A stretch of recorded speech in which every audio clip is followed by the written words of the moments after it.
I tend to see things beyond what the physical could see. So it's what we call metaphysical. Metaphysical, okay. That's right. I don't know who to turn to and who to talk to as a child. So when I start seeing things, for example, so I would have prophetic dreams about things happening to family members, that they will actually fall sick or go to the hospital or even death. Since we started chatting, Kai has been rolling the cameras already. Okay. We've already been recording. Okay. So so it's easier for us to roll right in. Hi, everybody, and welcome back to the Chris Henson Conversation. This is episode 5, and we are still having the I love my job as the topic of the day.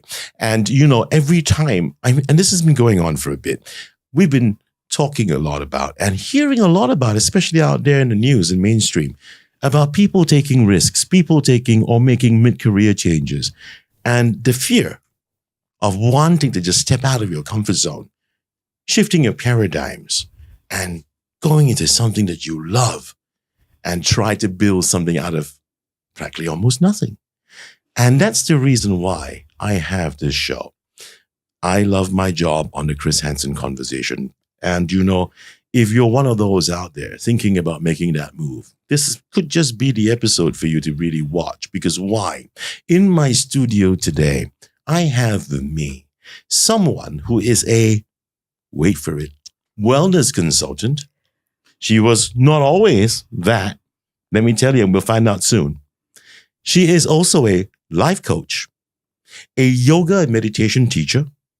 She's coached a significant number of people on the art of self-awakening and realization, helping people achieve their physical, emotional, and mental well-being and realizing their full human potential. Someone like me needs someone like her. And she is also the co-founder of ReDefining Wellness. Welcome to the studio, Shirley Tay. Thank you so much, Chris, for your invitation and your very kind introduction. Not at all, not at all. And I want to ask, I seem to always say that. I use that word so often. I want to ask. And that's the reason why I'm here, because I always like to ask people about things. In this whole thing that I just read, realizing the person realizing the full human potential. Can you tell me, what's the definition of that? What do you mean by full human potential?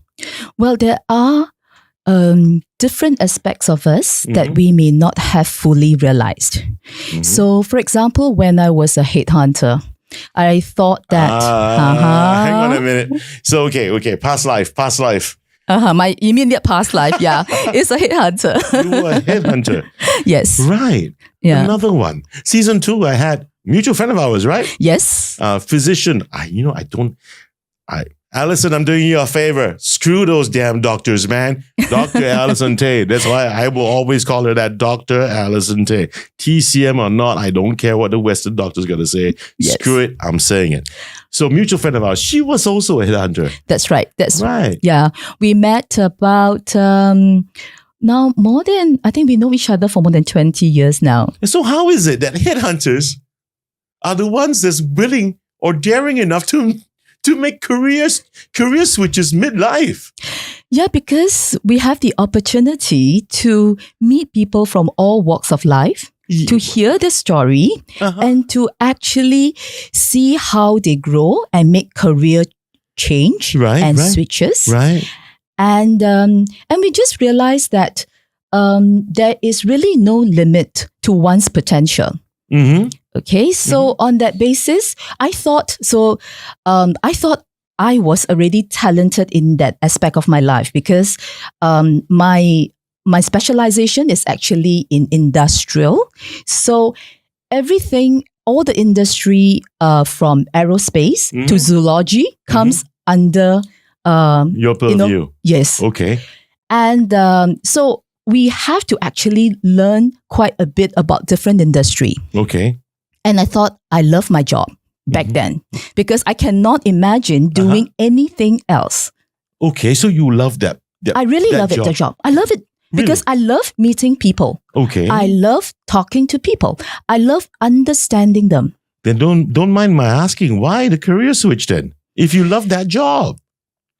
Well, that's why your question, right? Full human potential. But I realized that what else can I do? Because one day when I actually woke up, literally, I was doing relatively well in my life. Okay. But I just feel something is missing. Okay. And I just cannot pinpoint. And literally one day when I actually woke up looking at the mirror, I actually saw like a candle as a reflection. And I actually was it figuratively speaking, or did you feel or sense something? No. Seriously, like it was a flash. No, so intuitively, I started to ask myself, it's just like a candle burning. Okay. Am I burning my life away? Okay. Yeah. So, and I started because even though I love my job, but like I said, there is this subtle emptiness within me. Okay. I love my family. Right. Again, something is missing. And I really cannot pinpoint what is it. Okay. Yeah. And I didn't know it was fulfillment. Wow. You know that word, man. That word. She haunts me, Dr. Geraldine Tan. When I had her here and long story cut short, you can watch the episode from season 2. And I asked her what constitutes happiness. And she said, and I said this so many times over so many episodes, and it seems to me that I always have to keep recounting that conversation I had with her because people seem to be saying the same thing. And it means you've been right, Jerry. And the word you just used, happiness is having found fulfillment. And every time I hear someone say that to me, I somehow feel envious, man. Because I think it's a very big word. Well, fulfillment. I didn't know that. Seriously. So back then, I was just saying that something is missing. Everything is going on well, but something is missing. I didn't know. It's only after I started this spiritual journey of self-realization that I understood it was actually fulfillment that was missing. Okay, wait. Sorry, I have to keep stopping you, man.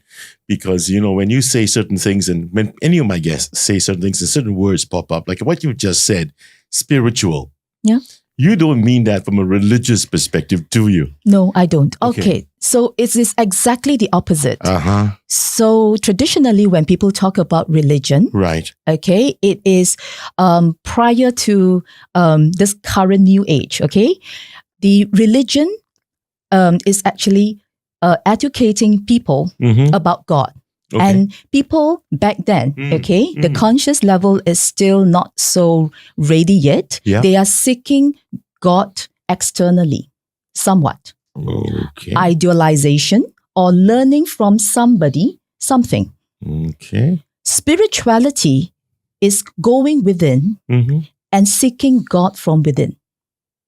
So it is a complete opposite. Okay. So spirituality is literally awakening and finding that inner God or that inner guru or teacher. Okay. I will not press that one any further because I will have my debates with you about that. Just to have one say on this particular point before we move on to the next, I would tend to disagree with that. I would think that finding spiritually, I mean, even in a religion or any faith, it is really a lot of self-reflection as well. There's a lot of reflective things that we do. I'm Catholic, so I'm saying that, yeah. However, that being said, I think I get what you mean. The realization, wouldn't it actually come down to being more emotional that you discover that, I think there's something missing in my life. I want to feel happy every day that when I wake up in the morning and I go to work and I feel that this is something I really, really want to do, That's why I'm curious because when you were in in your HR job and you loved that job, and then you decided that, how long ago was this? When you decided to make the switch? 18 years. Wow. You mean you made the switch for 18 years already? So I make the switch you mean after I left my corporate? Yeah. So I left the corporate world when I was 35. So, and then I branched into full-time wellness. Right. About 7 years later. Oh, okay. Yeah, so there was a transition. First. I went to learn first. So it wasn't an instant jump. Instant switch. But at 35, when you decided to make that switch, I'm pretty sure that there were responsibilities. There were financial responsibilities, there were children to raise, for instance. I'm sure, right? So let me just share, that's how it got me into this journey. So okay. Earlier on, you mentioned that you are very skeptic. And no, not very skeptical. No. I am not a skeptic, to be honest. I am skeptical about maybe certain points, but not everything. Okay, sorry. So I'm not entirely skeptical. No. Okay, sorry about that. No. I was actually quite a psychic as a child. Okay, now that's interesting now. My ears are pricking up under my cans. Yeah. So as a child, I tend to see things. I tend to see things beyond what the physical could see. So, yeah. So what you cannot see beyond the physical, it's what we call metaphysical. Metaphysical. Okay. That's right. Okay. So I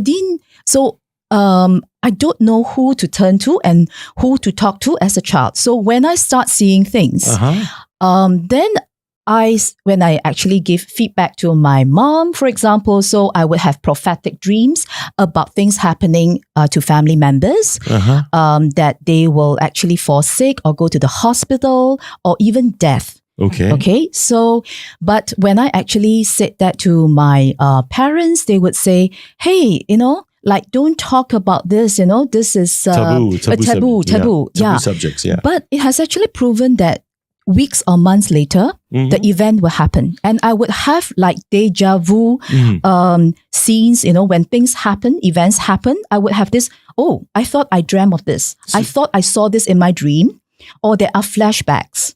So you've been having this since you were a child? Yes, but so it was actually shut down. I didn't actually know what to do with it because there was no one else I could talk to. Right. And our family is not particularly religious, although, my grandparents are like just Taoists or, they go to like temples, but we don't have a specific discipline or a practice. Or a faith or a ritual.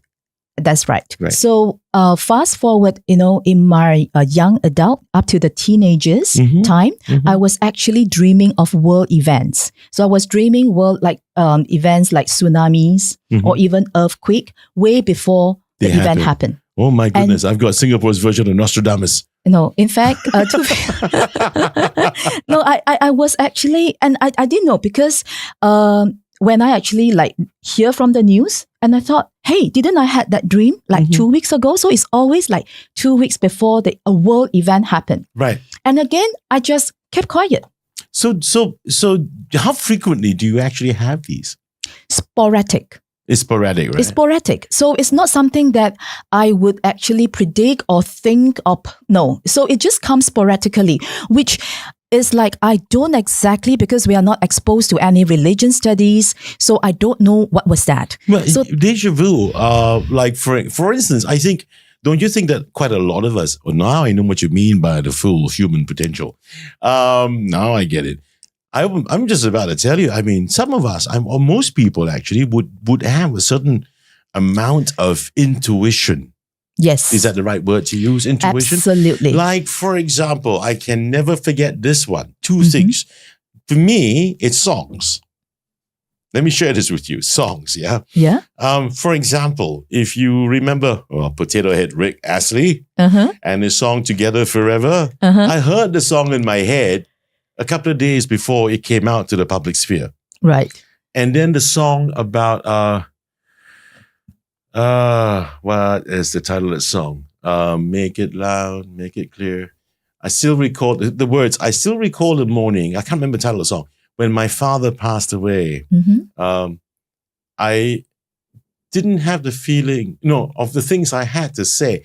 So when that song came out, right, I heard it in my head, and it happened just after I lost my dad.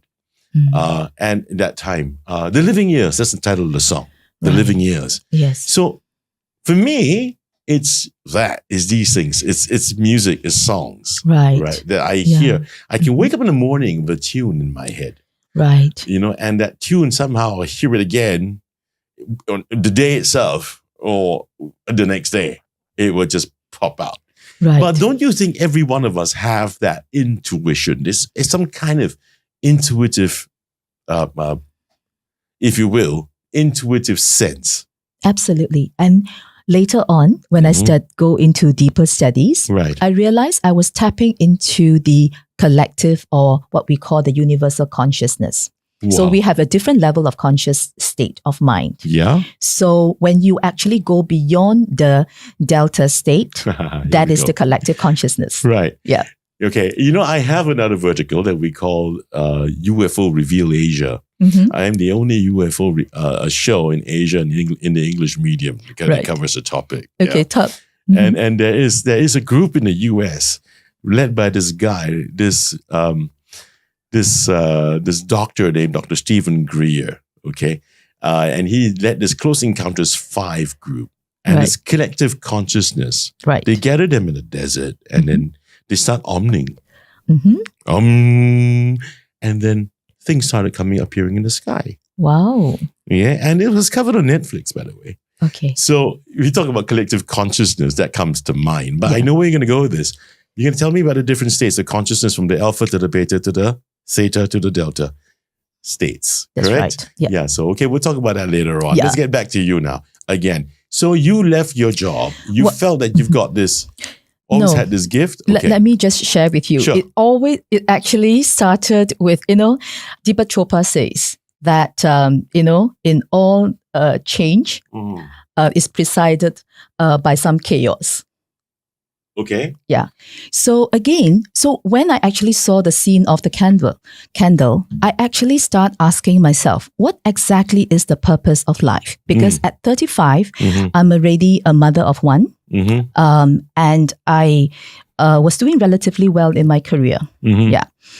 And things are just very stable at home. Okay. So one fine day, and again, overnight, okay, everything collapsed and I lost everything. Oh dear. Yes. So that was actually what happened. So, I was separated from 15 years of marriage. Oh, I'm so sorry. Yeah, not at all. It not turned out to be the most beautiful thing in my life. Yeah, I'll tell you why. Okay. And then my father had a heart attack as a result of that separation. At that time? At that time. He actually left. So 1 month right after my ex-husband left us. Okay. And I lost all the money as well, all the life savings. Man, that okay. Sucks, man. And at that time, I also had some career struggles. Okay. I was headhunted into a new job place to set up a new team. And there were some management changes. And then I was actually left alone in a new environment, in a new job. So basically you were kind of brought into some place and you were stranded. Kind of. So because at the personal front, I was actually met with all these changes. Yeah. And then at the same time, I was in a new environment. Yeah. Yeah. So all of the three, those were in fact my 3 main pillars of my life, because my dad is my emotional mentor. Yeah. So, and I lost everything overnight. Hang on a second. Your dad, how did he do? Is he okay? So he was actually a dialysis patient for over 20 years. Right. I was supporting him, financially. But after the heart attack, did he recover? No. He died. Oh, He died from the heart attack. So that's why I said that, there was separation, really there was death, and money lost, right, and career challenges at that moment. Boy. Yeah. And then I was, and how old was were you one kid? My kid was 10 years old then. Right now, she's 26. Okay. I have a 26 years daughter. All right. That's cool. Yeah. Okay. Yeah. But at that time, my goodness, turmoil. Yeah, man. turmoil. So again, I was actually devastated. Okay. Okay. Mhm. And I don't allow myself to actually go into depression. Okay. Okay. So the only way to describe it was every part of me was in pain except my hair. Oh. So I lost a lot of weight. It got manifested into a lot of physical symptom. Okay. And then I went to, Western doctors just to get some painkillers. And after that, I realized that it was just trying to fix my symptom. Mhm. Then I go to a TCM doctor. And Right. that's when the TCM doctor very kindly told me that what I need is actually emotional healing. Right. I told our dear friend, Dr. Alison Tay, back then, she was still my colleague. And she actually told me about meditation, about alternative, medical, meditation. And that's when I actually got into interested in holistic alternative healing. Okay. And then I was thinking at the side, I said that all this thing happened too drastically, too fast.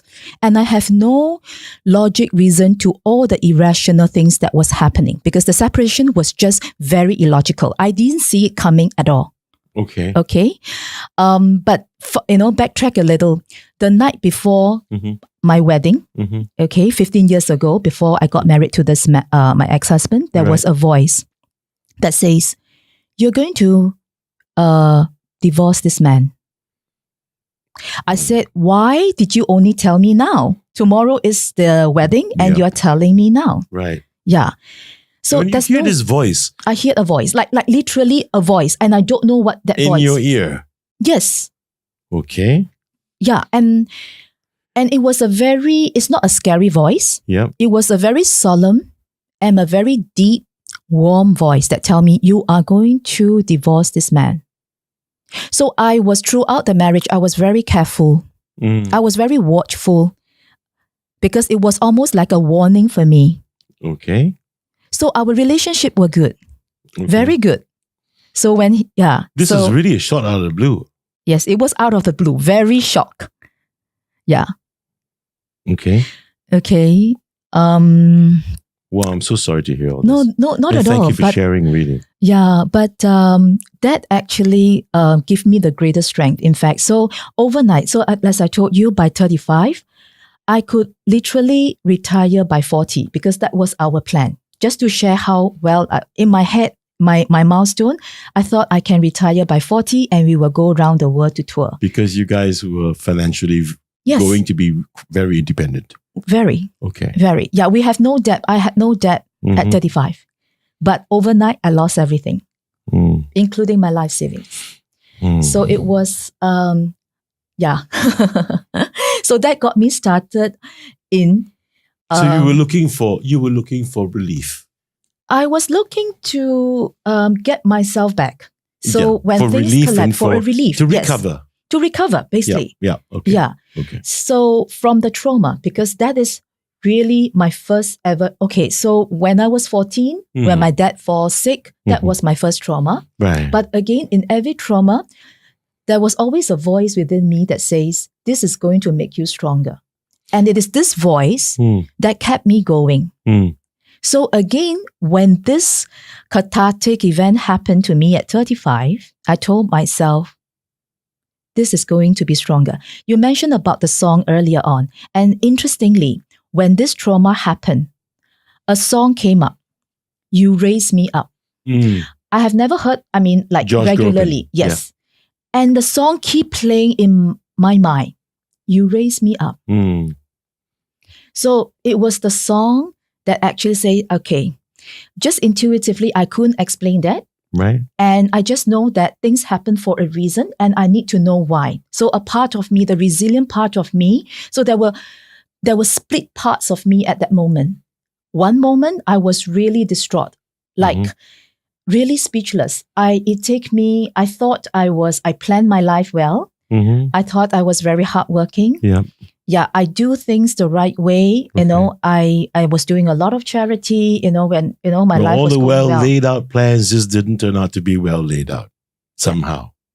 And I didn't plan for this divorce. Yeah. So, but when it happened, intuitively, I just thought, okay, this voice that was telling me 15 years ago, this has happened now. Okay. Yeah. So, long story short, I became to actually, the first stop was actually a past life regression, because I thought it may not be this life, it could be karma from a previous life. That got me started. Okay. Past life regression. Okay, everybody, just in case you all don't know, for those of you who really don't know, I will tell you now, and I will tell Shirley. Years and years and years ago, just to help myself, much like you, looking for some amount of healing, I attended a program, and I came out certified master clinical hypnotherapist. Amazing. I do understand some of the things you talk about, or will be talking about, but there's one thing I don't ever want to do, because deep down in my heart and in my spirit, in my soul, I stay very faithful to my faith. And one thing I do not do is past life regression. But for the benefit of this episode, maybe you can tell all of our listeners and viewers what that is. Well, in my experience, not going into details, but in that short span of like 2.5 hours with the therapist, I visited 4 past life, because one of the things is that I truly believe that we are here to learn a lesson. And what exactly was the lesson? And I don't know.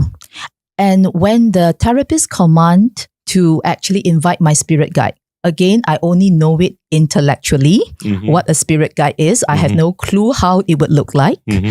I actually saw the most beautiful thing that I've ever seen in light form. The light, I mean, in light form. Your spirit guide, basically. My spirit guide, but in light form. But it's so beautiful. You just know it in your being that is the spirit guide.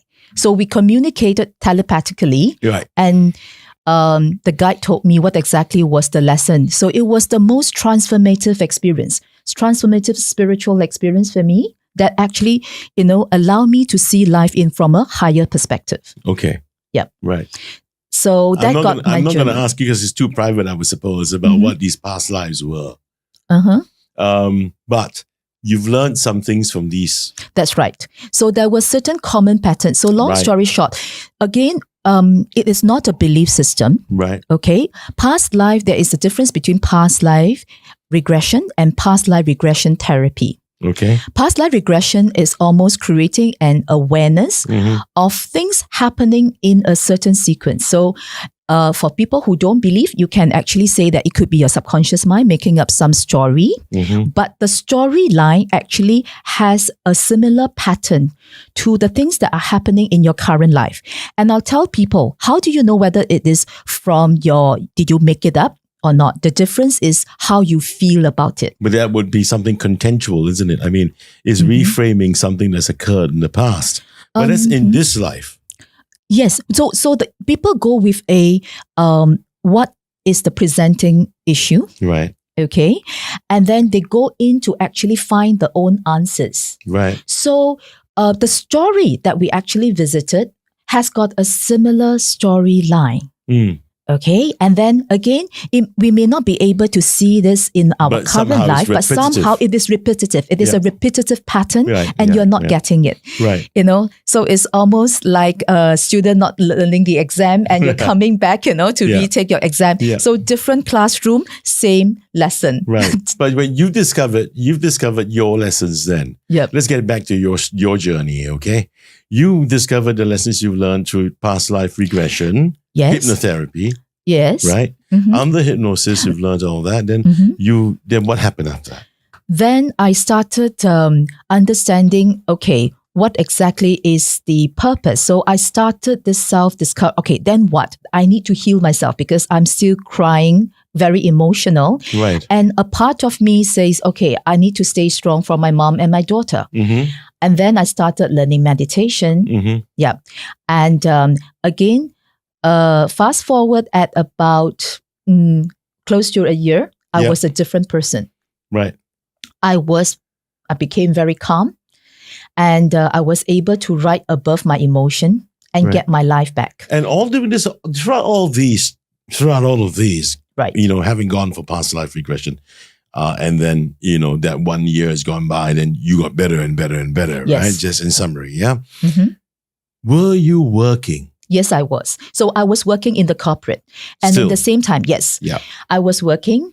And as I actually continue to learn that meditation technique, connecting with my soul origin, and I actually got to align and so well with my purpose, because I really become a different person.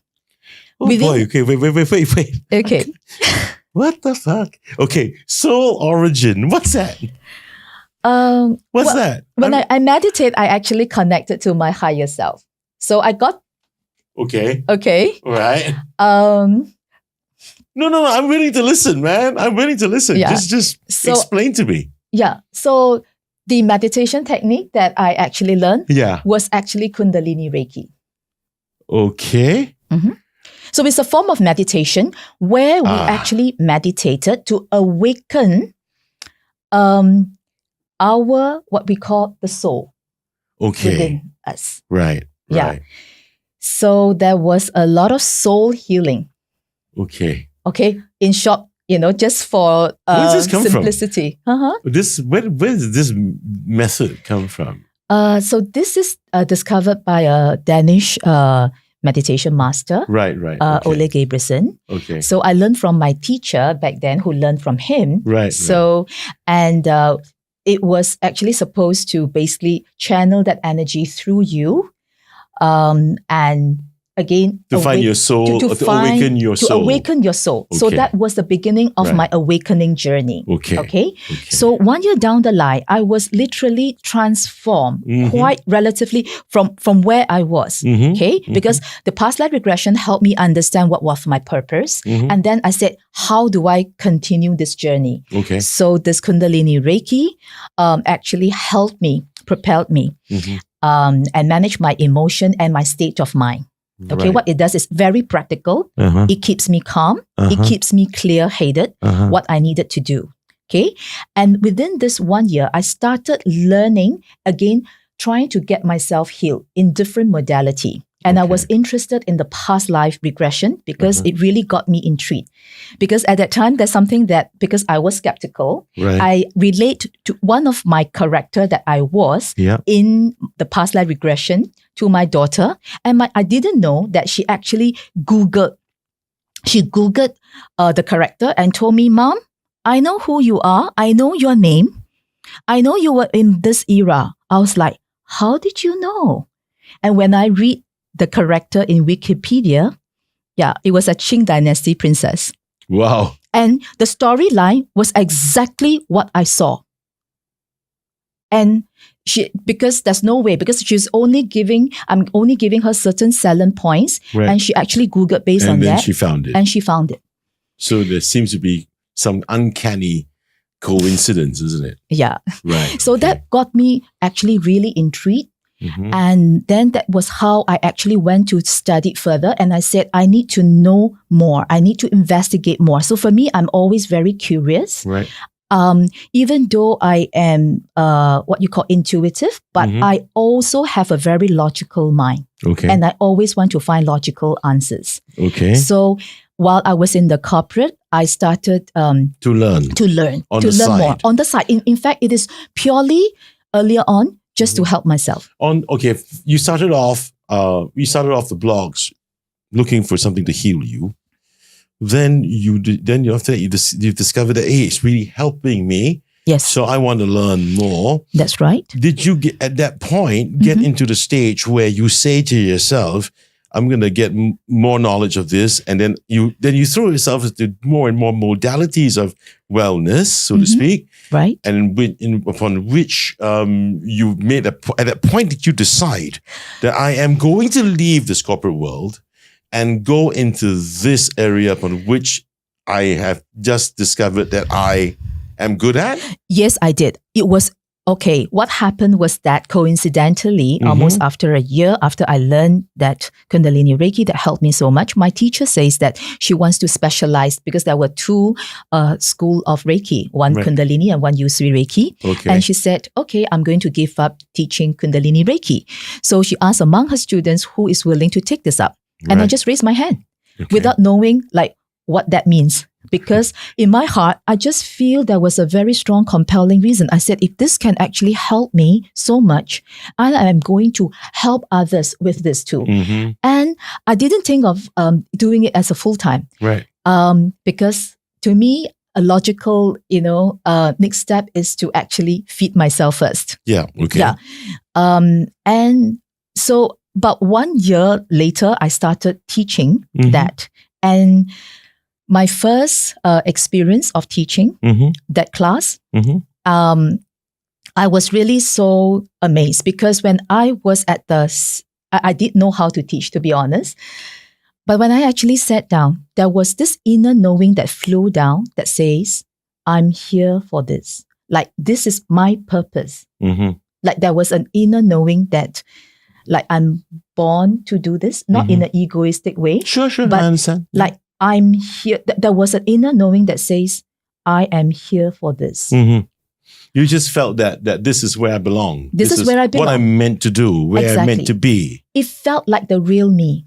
Okay.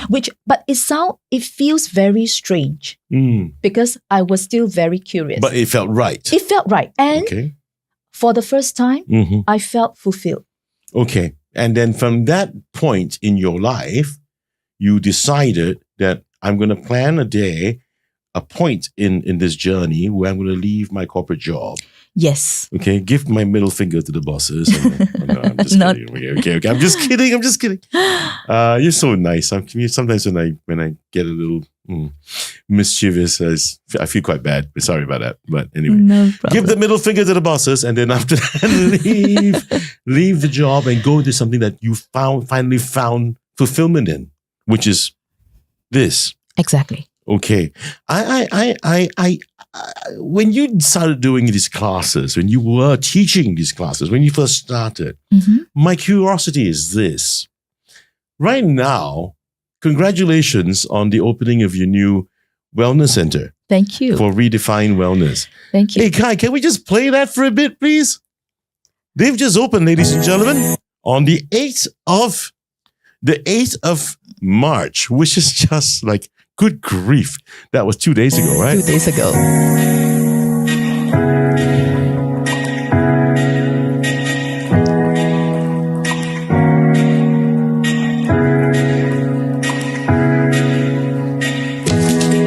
No. The reason why I'm showing this video is because I've got a question to ask.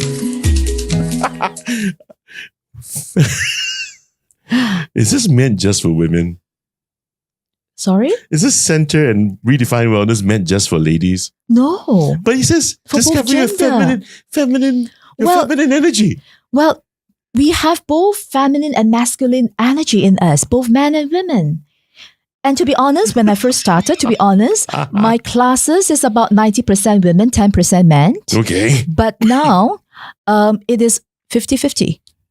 Okay. Yeah. So why? Because the women feel after the transformation, they get their spouses in. So you say someone like me, for example, I come to you because Chris, you got to get in touch with your feminine side. Of course. You're shitting me. No.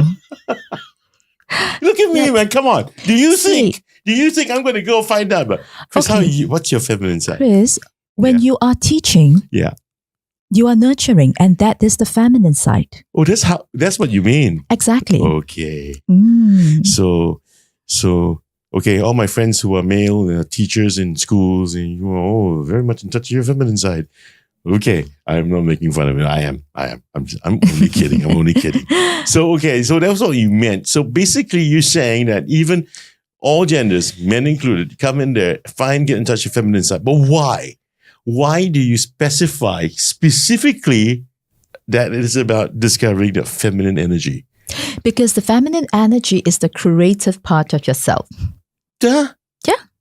Creative. I am a creative guy. Exactly. So you have a lot of feminine energy. So when you're creative, you're intuitive. That is the femininity that we're talking about. The next time I shall wear a wig. Okay. No, I'm not belittling how powerful women are. Don't get me wrong. International Women's Day just went past. And no way am I saying that, yeah. But looking at myself, really? I mean, all this time, all these years has been my feminine energy? Yes. All right. Yeah. All right. So when you started into this, it became a business for you. Was it a job first that it became a business or? No. So in fact, it was a transition. So again, it took me 7 years. Okay. But again, when I lost everything, I actually told myself. So after I dabbled into all of that, I started feeling that this is my calling. Right. For this life. So how do I actually fulfill that? And when I was actually looking at it, I said, okay, so how do I get onto this path in the shortest possible time? Okay. So I need to get my financial, stable. So I set myself a financial goal for 5 years. Right. And I said, regardless of what, this is the amount. 5 years later, once I achieve, I'm going to switch. And I achieved the goal in 4 years. Okay. And when you achieved that goal, you meant that you became that person. You became that person you set out to be in this field. So for the 5 years, I actually left the corporate and set up my own executive search company. So you didn't go work for someone. You actually started a business. I started executive search company on my own. Executive search, okay, on That's your right. own. Yeah, the headhunting consultancy. Yeah. And then by the side, so that I could have the flexibility of time to actually harness my skills in healing. Wow. Yeah, so that was the intention. So the transition time was like 7 years. So it was actually quite a long period. And you no longer do executive search business anymore? So when I set up my first center 7 years ago, I actually stopped taking on the consultancy. So when I was doing half, I always used to say that the day job feeds me and the night job fulfills me. Till the time I actually are able to transition and my passion is able to pay my bills. Right. Yeah. So back then I was actually doing healing work from home. You must be so tired.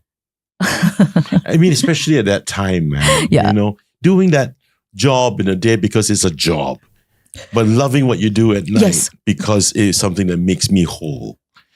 Yes. It must be so damn tiring. Right? Anyway, I think the wonderful part is that your company is a recipient for the 2022 SME Award. Yes. Right? Yes. And congratulations for that. I know Thank you. I'm like 2 years too late, but it's the first time we've met today. So congratulations anyways. Thank you, Chris. So yeah, I mean, great, man. I can just imagine the amount of hard work that's been put into all these. A lot of hard. Oh, for sure. For sure. My curiosity is this, with all of these that you told me, the services that you guys offer, I mean, there's an interesting video I came across of you guys. Kai, can we play that one, please? Oh, this. That one. Let me bring the volume down a little bit, otherwise you lose our ears. Okay, go right ahead, man. Guiding you through this next hour of sound healing meditation. All you need is just find your Zen again. And then after that, I'll wake you up and gently remind you of the QR code. Sounds absolutely amazing. I will ease you through some breath work. So some parts of your body that used to be a little tight may actually intensify. What you need to do is to breathe into that body part and breathe out into the sound. Can I focus that on my lower back? Absolutely. Okay, so lie down and just breathe it in. And exhale with a loud inhale into the upper abdomen and breathe it out. Everything else can wait. Okay, Kai, thank you. This is your time, your space. Now, That thing is called. This is the stuff you have on my table today. Yes, the singing bowl. Yeah, and these are called sound bowls. This is called the Tibetan singing bowls. Oh, yeah, the Himalayas. How come I keep seeing everywhere I find online? It just calls these things a sound bowl. A sound bowl because it makes sound. But like you're saying, but the actual name is that the Himalayas. It's a Tibetan singing bowl. That's right. Okay, and it's from, of course, Tibet in the Himalayas. Mm-hmm. And you learned this there. I learned from 3 different teachers. Okay. Yeah. But there's an interesting picture of you in the Himalayas. Yes. Right? Yeah. And Kai, can we have those shots? There you go. I mean, I gotta say though, those are great pics, man. The second one on the right, you see the aura in the sky in the back. It's amazing. That was a sunrise. We were there like about 5 a.m. in the morning. So this is 5 a.m. I mean, people, take a look at that aura at the back of Shirley behind the mountains. Is amazing, man. And you were sitting, please don't tell me you were sitting on a cliff. I was. The picture on the left? Yes. Why the heck do you have to sit on the cliff and so right at the edge, man? I mean, for the thrill of it. Okay, because it was it was such a nice view. I couldn't miss it. But hello, it's like an inch away from the, dropping off.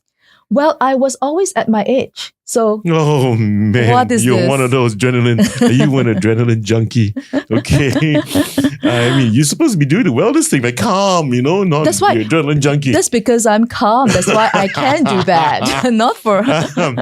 Okay, just tell me more. You had to go to the Himalaya. I mean, you had said you learned from 3 different people? 3 different teachers. Okay, but not all of them were from the Himalayas. Well, based there. The first teacher was a Japanese. She learned from the different masters in Nepal. Right. So at that time, when time doesn't permit, so I actually learned from her. Right. So she traveled the Himalayas and learned from different teachers. So I learned from her. Right. And then my second teacher was an Indian. Right. So he actually taught it in a very scientific way. Okay. Yeah. And then the third teacher, which, I went to the Himalayas, where I actually learned a very deep, profound way how to actually play astrologically to align a person. So there are different ways you can actually play. You can play harmonically. You can actually play it, also align the bows according to the person's astrological sign. Okay, hang on a sec. Let's talk about the astrological one. That one, did you learn, when you went to the Himalayas, when you went to Tibet, did you learn from a Buddhist Lama or monk, or was it just a person? He specialized in sound healing. He's a musician. So it's not Tibetan Buddhism based? No, not at all. It's not a religion-based therapy. In fact, interesting. Yeah, interesting. Sound therapy has been around for thousands of years. Okay. It's only in the 70s that scientists actually tried to research more on sound healing. Right. That this becomes popular. Okay. Yeah. My only exposure to this singing bowl was when I went for a massage in Lombok. Nice. And it was a beautiful resort. And of course, your usual massage bed with a hole for your face to go in, and she put the bowl right there, and she went ping. Yeah. And for me, I enjoyed it, but the wife didn't. The wife told me that she really hated it. She said that I think for her, certain frequencies, she just hates. Yeah. I noticed that about her. I mean, we've been married almost 25 years, so I can tell you that there are certain frequencies she just cannot accept. Right. Drives her up the wall. Right. But for me, I'm okay because I'm quite all-rounded when it comes to sound and music, right? So I kind of enjoyed it. As a matter of fact, I think it did put me to sleep for a bit. But then again, no one ever explained to me the benefits of the singing bowl. Now that you've got it here, hey, it's all yours, man. Give me some music. Okay, so different sound bowl have a different frequency, right? Like what you have just shared. So, and it create actually a different effect. Tell me, how does this sound for you? Bob Marley. I shot the sheriff. Okay. And this sound, how do you feel? Jimi Hendrix. Okay. I'm only kidding. Can you just do me a favor? Hit that one again. Hit the first one again? Yeah. Okay.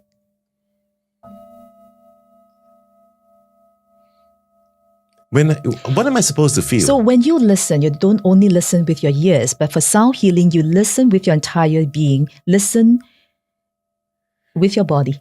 I can just tell you what I feel. Sure. And the only thing I can tell you, how I can describe it to you, is that it's church bells. Say that again?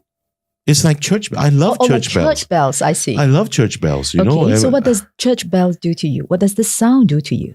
Makes me feel happy, safe, calm. Excellent. Yeah. So this is the tone that will actually bring you calmness. What about this? Try this.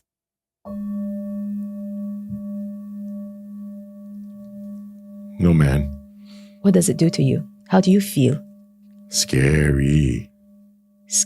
Yeah. Interesting. Okay, let me try one more time, okay? With the mallet. Okay.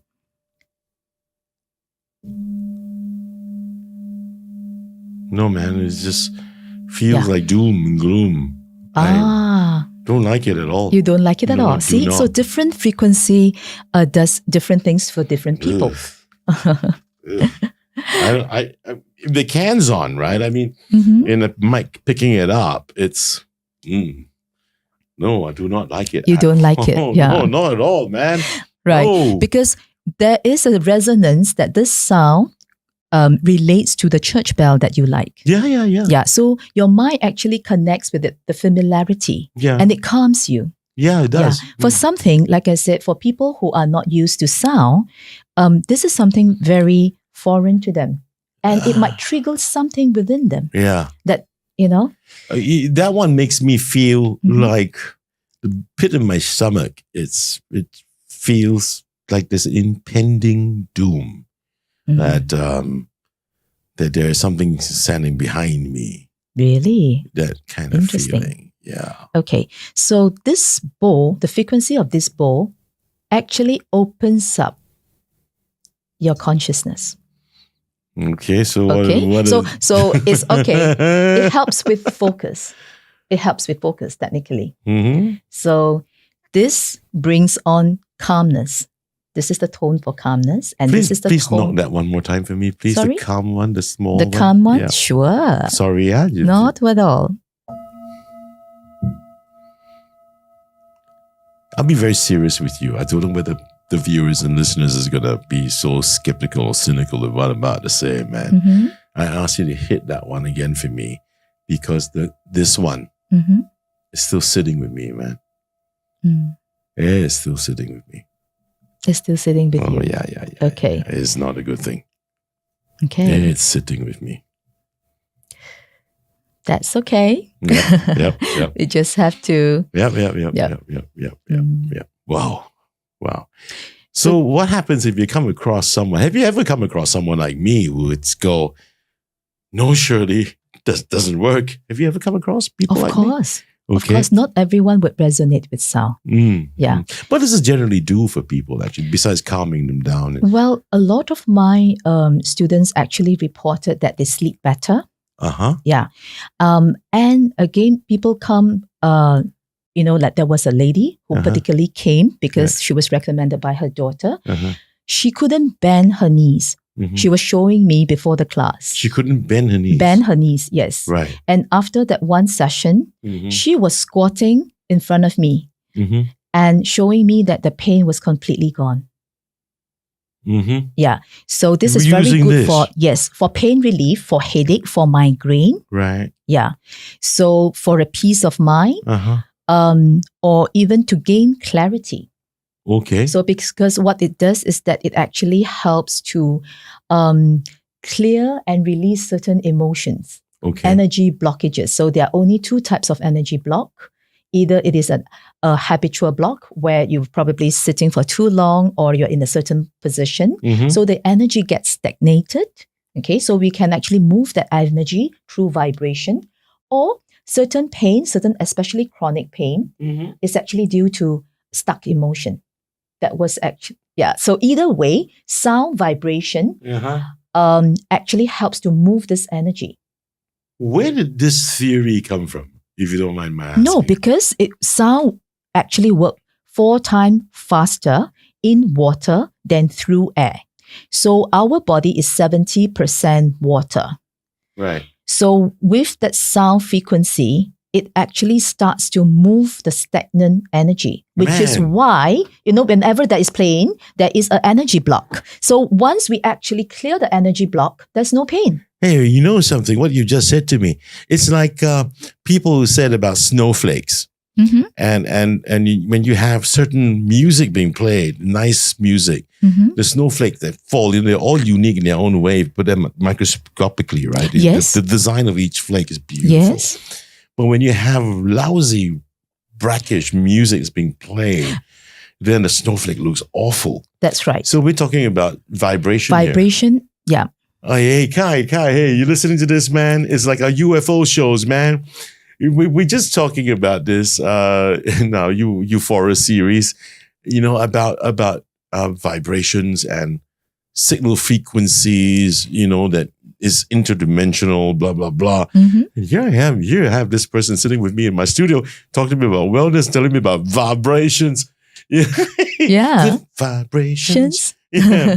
So sound frequency has got healing properties. That's right. To sum it up. That's right. But I also realized that you've got some bottles on my table there. Well, these are essential oils. Can we put them right here so that we can take? Yeah, there you go. Sure. Okay. There you go. Okay. Kai, did we get this guy on camera? We do, right? No. No? Okay, hang on a sec. Let me just move this. Have we got this now? Still no. Here you go. Yay! Here. No. Here? Yeah. There you go. Right. Okay. Let me just put this on here. Right. Okay. Okay. Right. So right at the back. Yeah. Right here? That will work. Yeah. Okay. That's cool. Okay. Cool. Yeah. Right. So the people can see what's that. So these are essential oils. Essential we oils. all know about essential oils. Maybe walk into the malls, you see certain brands there. We'll not mention those names.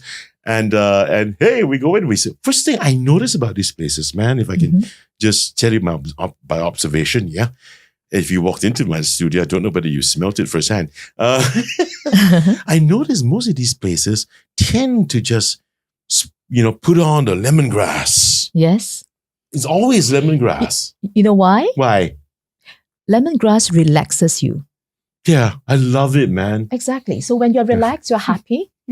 Your heart is open. Yeah. And you want to spend.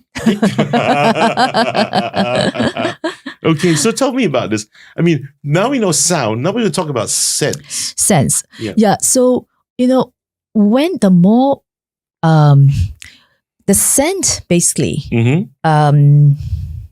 sound and scent are the most, what we call, common to most people. Yeah. Okay, because it's universal. Yep. Yeah, regardless of any religion. Yeah. And again, scent can actually, because it is also using the frequency and vibration of nature. Okay. Essential oil is an extract of the different parts of the plants. Yeah, exactly. And anything that is in nature has a high frequency and vibration. So again, these are what we call, strictly speaking, they are vibrational medicine to raise your vibration. So different emotion has a certain frequency. Okay. And so emotions such as fear, anxiety, depression carries a lower frequency. So how do you, in the very shortest period of time, bring up a person's frequency? It's through the senses. Senses and sound, auditory, all this is connected to your subconscious mind. And the part of your mind, okay, is connected to your emotion. Olfactory, that's right. The olfactory and also your hypothalamus that's connected to your emotion. So scent can bring up memories. It can also uplift you. It can also calms you down. So that's why I actually use essential oil as part of the therapy as an add-on to actually complement the So you can basically use sound and scent in Sound one and therapy scent. session. Depending on what an individual needs, actually. Yeah, of course, yes. So yeah. you- So I engage all the 5 senses or even the 6 senses. Wait. 6. Okay, wait. Gustatory. How about food, man? Well, the sensation of perhaps the tactile, when we talk about the taste, sometimes they can smell it through the essential oils. So basically you're saying that whatever we smell, we might also have a sense of taste about it. Exactly. So we're not talking about directly having some therapy with ingesting food. I mean, chocolates help. I mean, come on. I mean, it has a high content of endorphin, so it keeps you happy. I mean, what the hell, right? I mean, whoa, yeah. Okay, so, 6th sense. What's that 6th sense we're talking about? Intuition, your inner vision. Oh my. Yeah, because that's what we call the metaphysical aspect. Okay. It goes beyond your 5 senses. So the more we are able to engage our senses, okay, the more we are able to heal. All right. Okay, because the part where we hold our emotion is also the part that actually manages our senses. Right. Our sensory functions. So senses actually bring you easier and guided you into that particular emotion. Okay. Yeah. So when we're able to anchor into a specific emotion, then they can actually trigger the imagery. Right. And from there, the imagery, we can actually anchor them into the experience. Right. And when people can anchor into the experience, it allows the emotional catharsis to actually happen. And because in healing, until you feel it, you can't heal it. So you're saying that it's like Alcoholics Anonymous. You have to first acknowledge and admit that you have a problem. Find that problem, confront the problem, and then deal with the problem. Is it something like that? The way you put it is, okay, so very similar. So be aware. So be aware of what you want to heal. Okay. Yeah. So again, if your life is going on well, you don't need therapy. Right. Okay. So therapy is basically, there is an objective to it. You find that things are not working. Okay. And you're trying to find a logical answers to it to bring your life back on track. Okay. So we always go with like, what exactly is the therapeutic contract with a client? Okay. Right. Say, I can't get to sleep, like for example. And so I help to first identify the root cause of what is causing the insomnia. Okay. So sometimes there could be 2 or 3 aspects in the life that the things are not working well. That's why it keeps the persons awake at night. Yeah. So I dive in directly straight into those issues. Right. Yeah. And once the issue is resolved and they can find an answer, a resolution to it. So first of all, when they come, I will always ask client, do you need clarity or do you need resolution?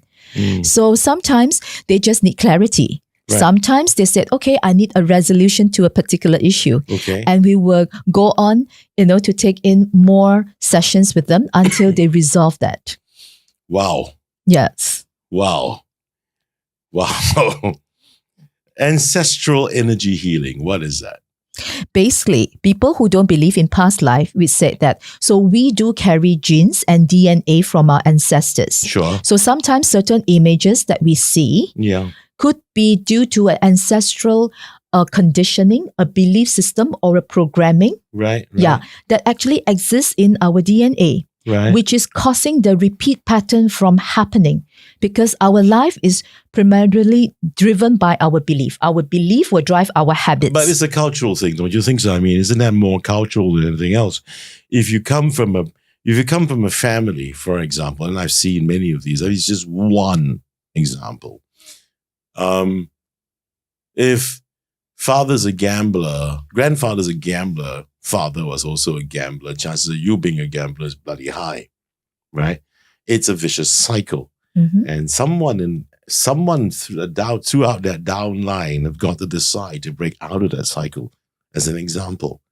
So that, I wouldn't think that that's DNA. I think that would be something that is embedded into a family's traditional culture or something. But again, when you talk about ancestral healing, we actually go back to again, with no judgment, we go back to actually investigate what causes the ancestors to even gamble. Oh, I see. So you're saying going to the root cause of the challenge, how is it they started into these things? Exactly. So what could be the cause of them getting into the habit, you mean? Exactly. Yeah. So for ancestral healing, people often come with a medical condition. Okay. Yeah. So that's when we go into ancestral healing, where there is a repetitive pattern of a cancer or a specific diseases. So what exactly is happening along the ancestral line that is causing this recurring disease to happen? So once the current client understands that, they will be able to reverse that for their for themselves and also for the generation down the line. But Shirley, based on what you just said, haven't you had, I don't know whether you have, if you have, please share with us, where Western medicine and would have come and argued with you guys about something like this, as much as I've heard also about the TCM sector, right?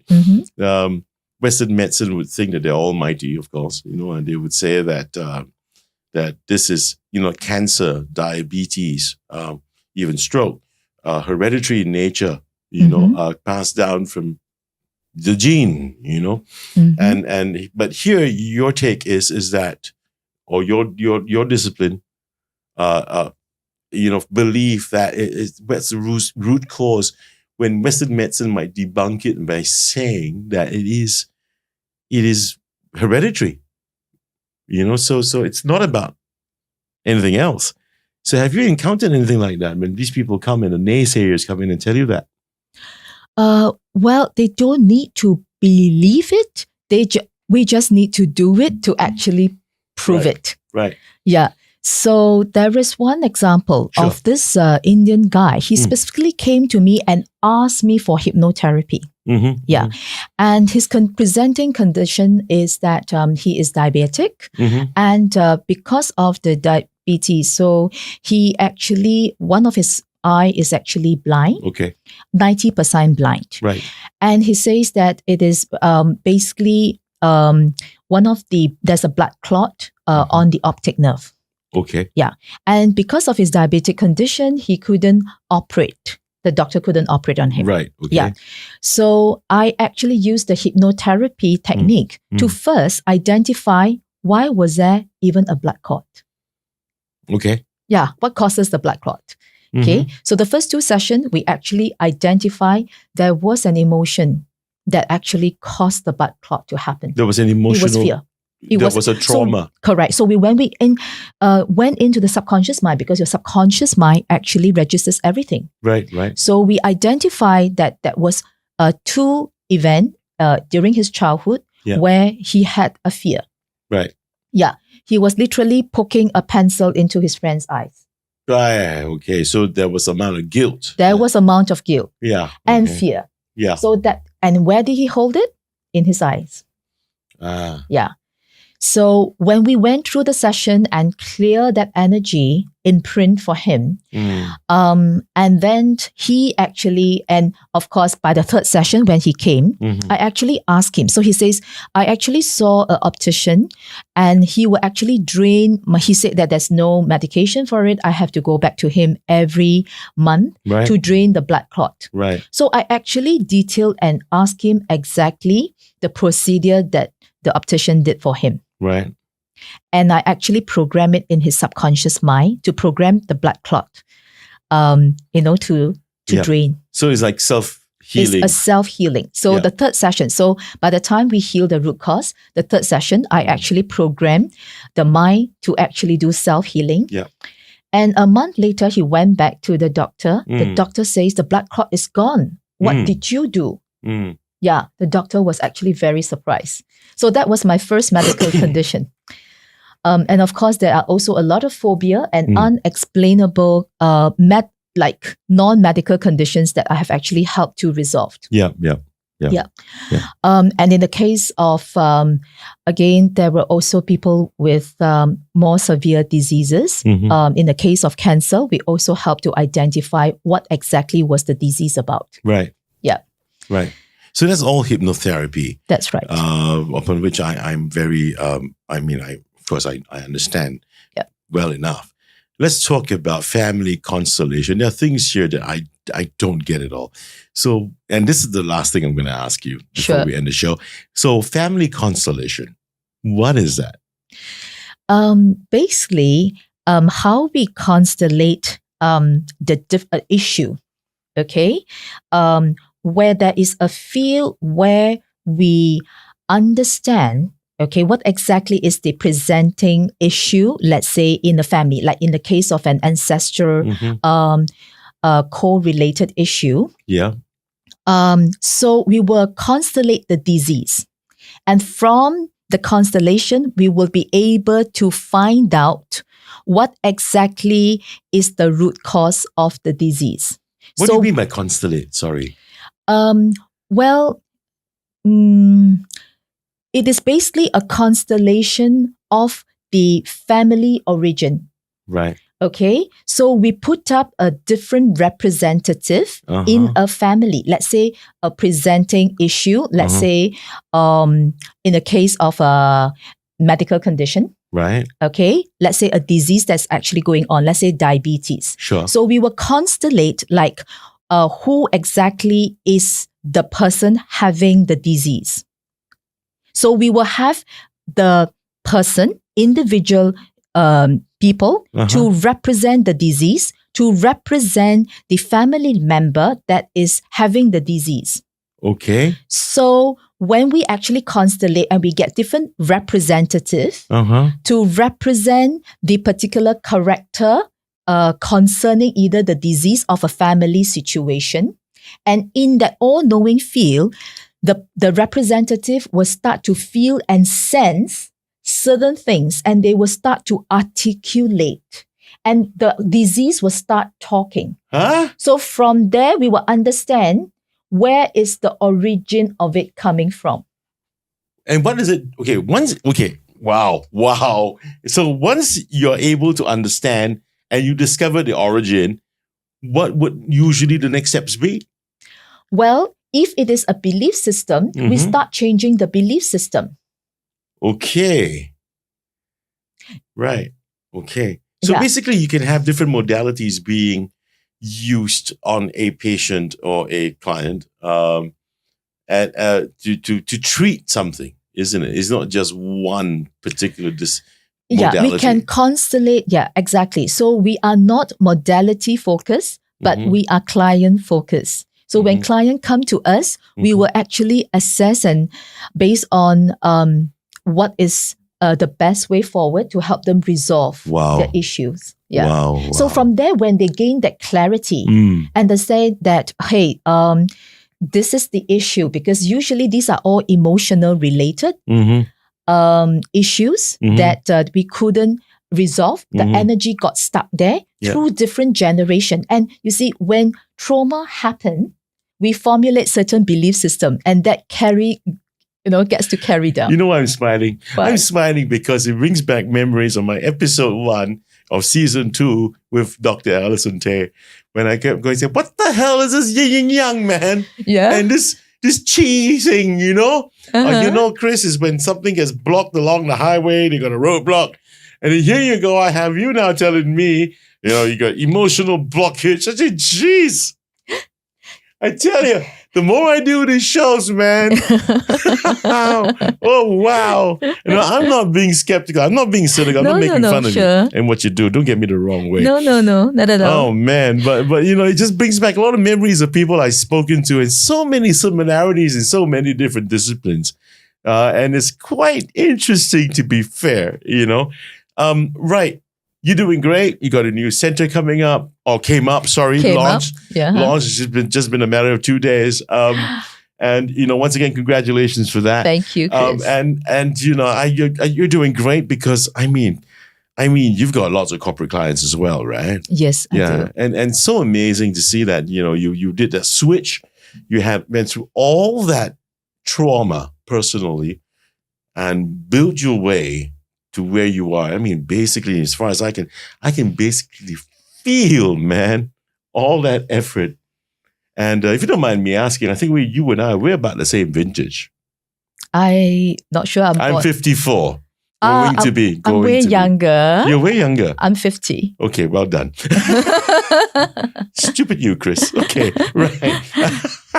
Well, cool. Welcome to the big five. Anyway, and yeah, I mean, we're not that different in age.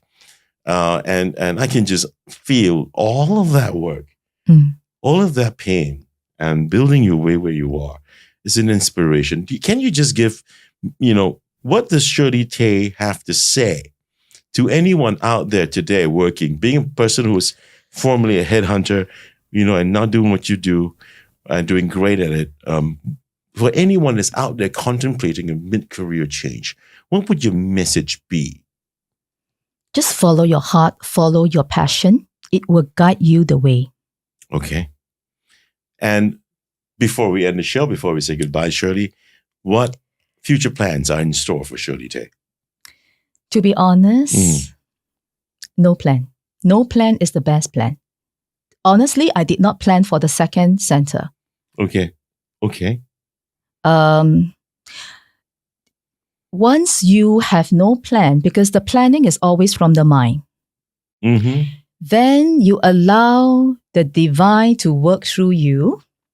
Wow. Okay. For a bigger plan, because the divine has a greater plan for you. So you're saying. So, and how do I get there? Again, it goes with your passion, because your heart knows the way. Okay. So basically, in Chris Henson speak, it is 咪涂了. And again, in Chris Henson's speech would be, you know what? Don't think. Fuck it. Go and do. Yes.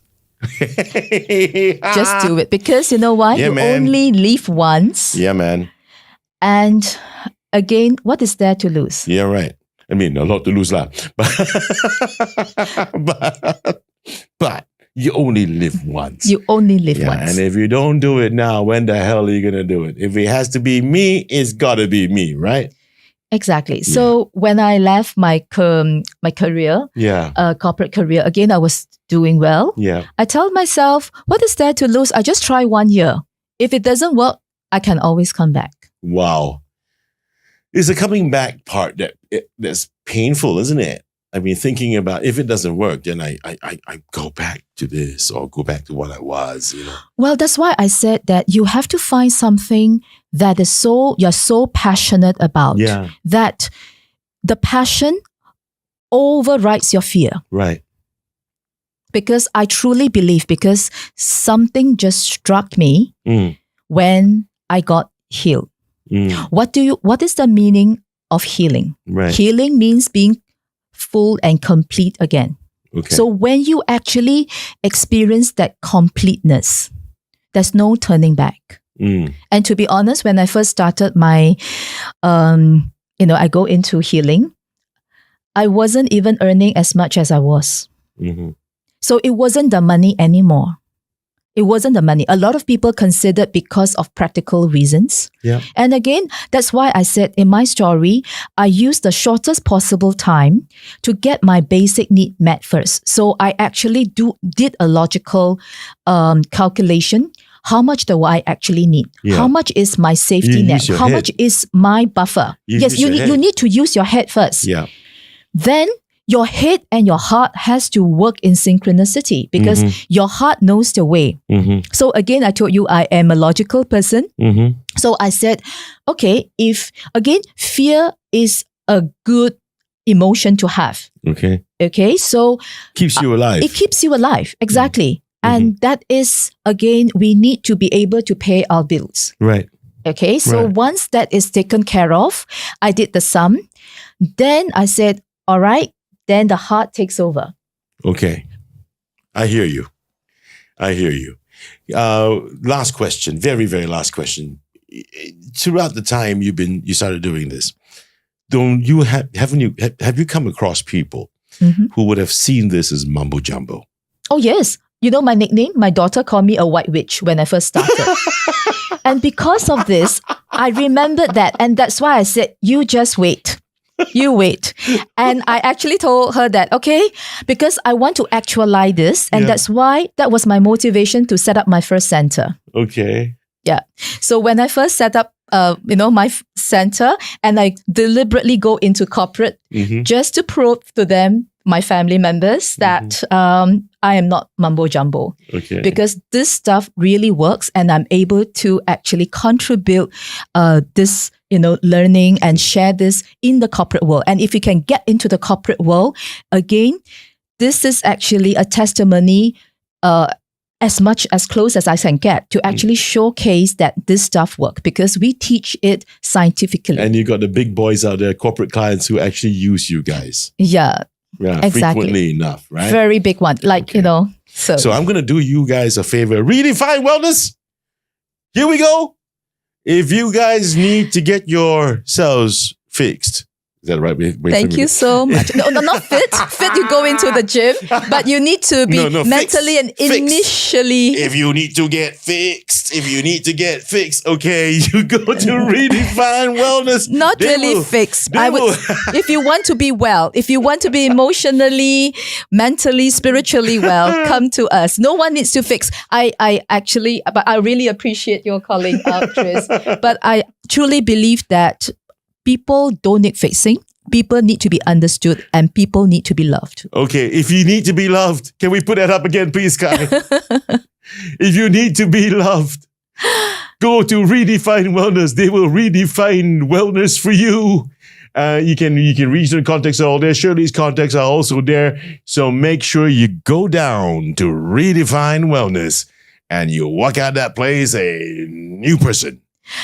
Thank you so much, Chris. Not at all. Yeah. And unequivocally, I want to state that this particular episode, it is not sponsored. I am not getting paid. So if you're thinking that, I'll give you the birdie. Yeah, not happening. No, this is not a paid episode. It's not a sponsored episode. I invited Shirley Tay here, and also because I tell you, because I think the subject's interesting, and I think sometimes you just need to go a bit left field and take a look at, just be open a little bit and find out a little bit more. Be curious, okay? And why not? Why the hell not? Go down to Redefine Wellness and do something for you. And thank you, Shirley, for being on the show. Thank you so much, Chris, for inviting me. No, not at all. I'm so glad that you're here. And I'm so glad you're enjoying what you do. And I wish you all the very, very best. Thank you. All right, everybody. We are episode 5 for season 3 of the Chris Henson Conversation. The next couple of ones you'll find will be transitioning very soon to another vertical, and that would be our tribute to Singapore's music icons. Oh man, conversations have been riveting there. Yes, we have shot those already. So make sure that you catch those episodes. And again, this is Chris Henson. I am going to go and feed myself with some good vibrations. Bye-bye.